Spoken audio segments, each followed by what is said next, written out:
क्या देशभक्ति को जबरदस्ती थोपा जा सकता है? क्या वंदे मातरम न बोलना गलत है? जयपुर के हवा महल से बीजेपी विधायक बाल मुकुंद आचार्य एक बार फिर सुर्खियों में हैं। एक बार वीडियो में वे एक व्यक्ति से वंदे मातरम नारा न लगाने पर उलझते दिख रहे हैं। इस घटना ने जयपुर से लेकर सोशल मीडिया तक बहस छेड़ दी है। आइए इस खबर को विस्तार से जानते हैं और ये भी समझते हैं कि क्यों एक मुसलमान वंदे मातरम कहने से या राष्ट्रीय गीत गाने से कतराता है। नमस्कार, मेरा नाम है शालिनी और आप देख रहे हैं द न्यूज 50। 17 अगस्त 2025 को जयपुर के वैशाली नगर में एक निजी होटल में नेशनल स्कूल टीचर अवार्ड समारोह हुआ। इस कार्यक्रम का आयोजन हिंदुस्तान बुक ऑफ रिकॉर्ड ने किया था। इसमें देश भर से शिक्षकों को सम्मानित किया गया। बीजेपी विधायक बाल मुकुंद आचार्य, जो हवा महल से विधायक है, मुख्य अतिथि थी। अपने संबोधन के दौरान उन्होंने भारत माता की जय और वंदे मातरम के नारे लगवाए। अधिकांश लोग इन नारों में शामिल हुए, लेकिन एक व्यक्ति ने नारे लगाने से इनकार कर दिया।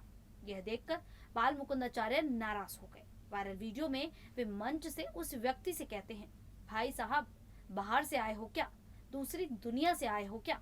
वंदे मातरम बोलने में क्या प्रॉब्लम है? व्यक्ति ने जवाब दिया कि उसे कोई दिक्कत नहीं, लेकिन वह नारे नहीं लगाएगा। इस पर विधायक ने आयोजकों से पूछा, ये कौन लोग हैं, कहाँ से आए हैं? फिर वे मंच से उतरकर उस व्यक्ति के पास गए और उसका परिचय मांगा। व्यक्ति ने अपना नाम मोहम्मद राशिद अंसारी बताया और कहा कि वह महाराष्ट्र का शिक्षक है। इस घटना ने समारोह में तनाव पैदा कर दिया। वीडियो सोशल मीडिया पर तेजी से वायरल होने के बाद विवाद बढ़ गया। कुछ लोगों ने विधायक के व्यवहार को दबाव डालने वाला बताया, जबकि उनके समर्थकों ने इसे देशभक्ति से प्रेरित कदम कहा। स्थानीय निवासी रमेश शर्मा ने कहा, नारे लगाना निजी पसंद है, किसी को जबरदस्ती देशभक्ति साबित कराने के लिए मजबूर करना गलत है। वहीं राजेश मीणा ने कहा, वंदे मातरम राष्ट्रीय गीत है, इसे बोलने में क्या हर्ज है? सोशल मीडिया पर यह मुद्दा गर्मा गया। एक्स पर एक यूजर ने लिखा, देशभक्ति दिल से आती है, जबरदस्ती से नहीं। विधायक का व्यवहार गलत था। जबकि एक अन्य ने लिखा, जो वंदे मातरम नहीं बोल सकता, उसकी नीयत पर सवाल उठना चाहिए।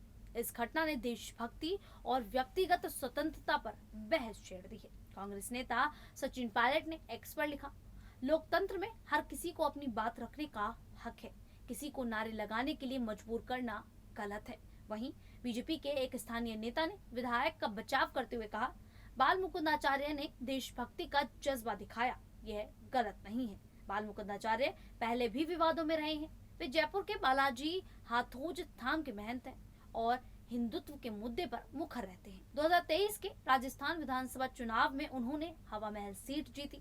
उनकी नॉनवेज फूड स्टॉल हटाने की मांग और धार्मिक स्थलों पर टिप्पणियां चर्चा में रही हैं। जुलाई 2025 में वे रामगंज थाने में SHO की कुर्सी पर बैठने और पुलिस को धमकाने के लिए ट्रोल हुए थे। इस ताजा घटना ने उनकी कार्यशैली पर सवाल उठाए थे। वंदे मातरम भारत का राष्ट्रीय गीत है, जो देशभक्ति की भावना जगाता है, लेकिन कुछ मुस्लिम समुदाय के लोग इसे गाने से कतराते हैं। लेकिन क्यों? ये सवाल समय समय पर चर्चा में आता भी रहता है। दरअसल वंदे मातरम को बंकिम चंद्र चटर्जी ने 1870 के दशक में अपने उपन्यास आनंद मठ में लिखा था। ये गीत स्वतंत्रता संग्राम का प्रतीक बना, जब देशवासियों ने इसे अंग्रेजों के खिलाफ एकजुटता के लिए गाया। 1950 में संविधान सभा ने इसे राष्ट्रीय गीत का दर्जा दिया, क्योंकि यह देशभक्ति की भावना को दर्शाता है। गीत के पहले दो छंद, जो प्रकृति और मातृभूमि की प्रशंसा करते हैं, उनको आधिकारिक रूप से स्वीकार किया गया। लेकिन वंदे मातरम के कुछ छंदों में मातृभूमि को मां दुर्गा के रूप में दर्शाया गया है, जो हिंदू धर्म से जुड़ा है। कुछ मुस्लिम समुदाय के लोग इसे धार्मिक पूजा से जोड़ते हैं, जो इस्लाम के सिद्धांतों के बिल्कुल खिलाफ माना जाता है। इस्लाम में एकेश्वरवाद यानी कि एक ही ईश्वर की पूजा पर जोर दिया गया है और कुछ लोग वंदे मातरम को मूर्ति पूजा से जोड़ते हैं। आनंद मठ उपन्यास में गीत का संदर्भ हिंदू मुस्लिम संघर्ष से भी जुड़ा है, जो कुछ लोगों को असहज करता है। 1937 में जब यह गीत स्वतंत्रता आंदोलन का हिस्सा था, मुस्लिम लीग और कुछ मुस्लिम नेताओं ने इसके कुछ छंदों पर आपत्ति जताई थी। इस विवाद को देखते हुए कांग्रेस ने पहले दो छंदों को ही राष्ट्रीय गीत के रूप में चुना, क्योंकि ये छंद धार्मिक संदर्भों से मुक्त है और देश की सुंदरता व एकता की बात करते हैं। 2006 में जमीयत उलेमाए हिंद जैसे कुछ मुस्लिम संगठनों ने फतवा जारी कर कहा कि वंदे मातरम गाना इस्लाम के खिलाफ है, क्योंकि यह मातृभूमि को देवी के रूप में पूजने को बढ़ावा देता है। इस फतवे ने विवाद को और हवा दी। हालांकि कई मुस्लिम विद्वानों का कहना है कि पहले दो छंद गाने में कोई धार्मिक आपत्ति नहीं है, क्योंकि ये देशभक्ति पर केंद्रित है। उदाहरण के लिए मौलाना आजाद और अब्दुल कलाम जैसे प्रमुख मुस्लिम नेताओं ने इसे देशभक्ति के प्रतीक के रूप में समर्थन किया। कुछ मुस्लिम इसका विरोध इसलिए भी करते हैं क्योंकि वे इसे जबरदस्ती थोपे जाने के रूप में देखते हैं। वे मानते हैं कि देशभक्ति को नारे या गीत गाने से नहीं बल्कि कर्मों से साबित करना चाहिए। व्यक्तिगत आस्था और धार्मिक स्वतंत्रता के सम्मान की मांग भी इसकी वजह है। वंदे मातरम को लेकर विवाद पुराना है। 2013 में बीएसपी सांसद शफीकुर रहमान वर्क ने लोकसभा में वंदे मातरम की धुन बजने पर सदन से वॉकआउट किया था और अब जयपुर में बीजेपी विधायक बालमुकुंदाचार्य का एक व्यक्ति से वंदे मातरम न बोलने पर उलझना चर्चा का विषय बन गया है। ऐसी घटनाएं बहस को जन्म देती हैं कि क्या वंदे मातरम गाना देशभक्ति की कसौटी है। कई मुस्लिम नागरिक इसे गाते हैं और देशभक्ति में योगदान देते हैं, जैसे शहीद अशफाकुल्लाह खान या एपीजे अब्दुल कलाम, लेकिन कुछ लोग इसे अपनी धार्मिक मान्यताओं के खिलाफ मानते हैं और इसे न गाने का हक मानते हैं। ये घटना कई सवाल उठाती है। क्या वंदे मातरम न बोलना देशभक्ति की कमी दर्शाता है?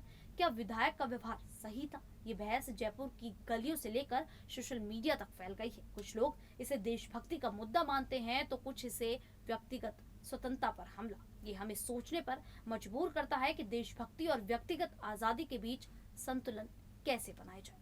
आयोजकों और प्रशासन को भविष्य में ऐसी घटनाओं को रोकने के लिए कदम उठाने होंगे। खैर, ये थी जयपुर के विवाद की पूरी कहानी। देशभक्ति और स्वतंत्रता पर आप लोगों की क्या राय है? आप हमें कमेंट करके जरूर बताएं। ऐसी खबरों के लिए बने रहें हमारे साथ और देखते रहें द न्यूज़ 15।